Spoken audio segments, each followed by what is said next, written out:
right now I've been homeless since May. That's whatever it is, 6 months. So I don't know what you want me to focus on. See, What is your story? How? it's a long and involved and complex story. If I was trying to tell my whole story, we wouldn't have time. Well, what are the issues? How much? Let me ask you this first. Wait, what's your name? My name is Mark. Mark and Larry. How much time do I have to tell you this? 10 minutes. 10 minutes? Less than 10. Really? So what are the issues? What do you feel? How do you survive? What the city can do? How you got here? You know, what you think of the weather? Whatever you want, man. You want to ask me questions? No, if you feel comfortable. If that's how you want to do it. Well, then you'll be able to elicit the information that you're most interested in, which is your project. Well, yeah, but I want... I don't know, see, what you would most like to hear about. Okay. Well, so I want to hear about... if you ask me questions, then I can respond, and then you can follow up if I'm going in a direction that's either more or less interesting. Okay, Larry, I see you're out here drying your clothes. Did it get wet here last night? No. As a matter of fact, this is for a person carrying a bag, a homeless person, a suitcase or any kind of bag, one of the critical mistakes that can be made is to put a bottle into the bag that has not been fully closed. It's a mistake that I've made many times, and I am very aware of it, you know, as a possible problem. And I'm always, when I'm focused, like in a Zen mode, I close these things really tight. Now, I was having so many things happen this morning. I was talking to people and I just didn't pay attention. I had a whole bottle of soda, of Coke, and lemonade, a full bottle, that I didn't close the cap quite completely, put it in here, and the whole thing spilled. Fortunately, my things were set up so it spilled down the side. My suitcase is broken, it's open, and most of it spilled out, but some of my clothes got wet. Yeah, how do you survive out here? I survive primarily by finding food, and I must say gourmet food, especially in LA, in the rich parts of LA, New York also, all the rich areas of New York where I was homeless before I got here. I've been homeless since May, a couple of months in New York, since July 9th out here. I eat, frankly, Mark, Yeah. like I was a millionaire. If I was a millionaire, I wouldn't eat any better probably than I do right now, because I find the food that millionaires only partially eat. They leave containers. Sometimes they leave them out for you. When I was first homeless in '97, it was my second period of homelessness, and I first came to LA as a homeless person. Back then, people were leaving containers of food all over the city for the homeless. I felt it was such a cool and compassionate thing for people to be doing. They'd eat part of what they wanted and leave the rest, not in a trash can, but by the side of the trash can or on a wall for the homeless people. And many people still do that. A lot of people put it in the trash. I want a project to be instituted by the cities worldwide to create little racks next to trash cans all over the city where food and beverage that is not being eaten, or clothes or anything valuable, can be left for homeless people, so they don't have to rummage through trash cans and make a mess. That's a great idea. It is a good idea. And I've talked to some people about it, and I'd like to see non-profit groups start to raise money to begin to do that. One of the many projects I'm interested in. So you keep on coming out to the streets. What causes you to live out here? Well, I haven't worked at a job since 2002. I've been on welfare for the last 5 years. I've been on unemployment for a year and then on welfare for 5 years. So when you're on welfare, you cannot afford. When I was in New York, I was living in my mother's house rent-free. I was paying her $100 a month for rent out of my $400 I got from welfare. Here I get $220. I mean, you get $220 a month in cash. You can't rent a place to live. I spend that money up sometimes in a day.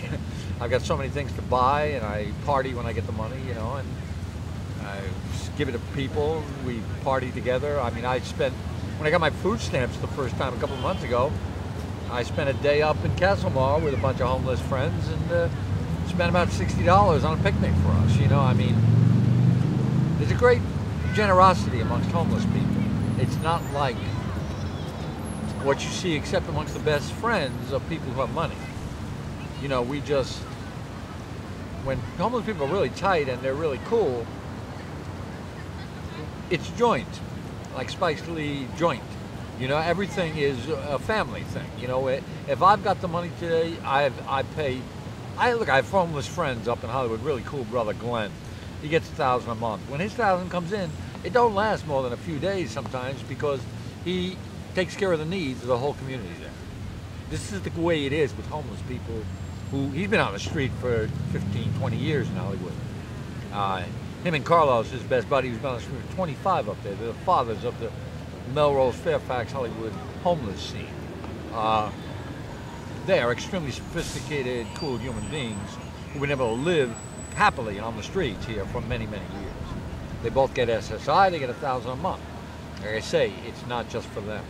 But then when other people's money comes in and they have nothing, people take care of them. It's a back and forth thing. What did you do when you worked? I was an accountant for 22 years, from 1980 to 2002. You're the second accountant that I talked to today. Really? Out here. I was a head accountant. I was a controller for 3 different organizations, and I was also I did temp work for the last 7 years of my career after being fired a couple of times.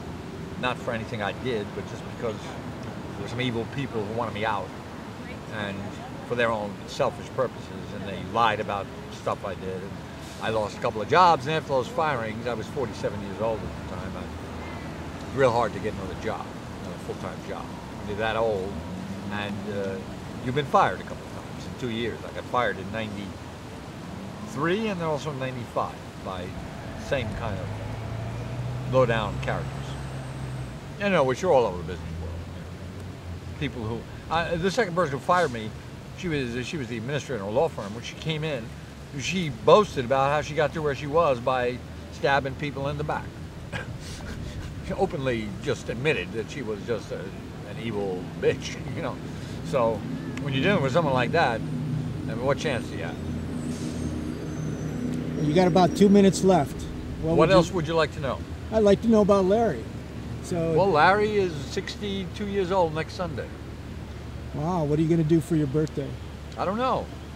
Hopefully celebrate with my new friend James, who I just met, who's one of the coolest people I've met here. We'll do some weed.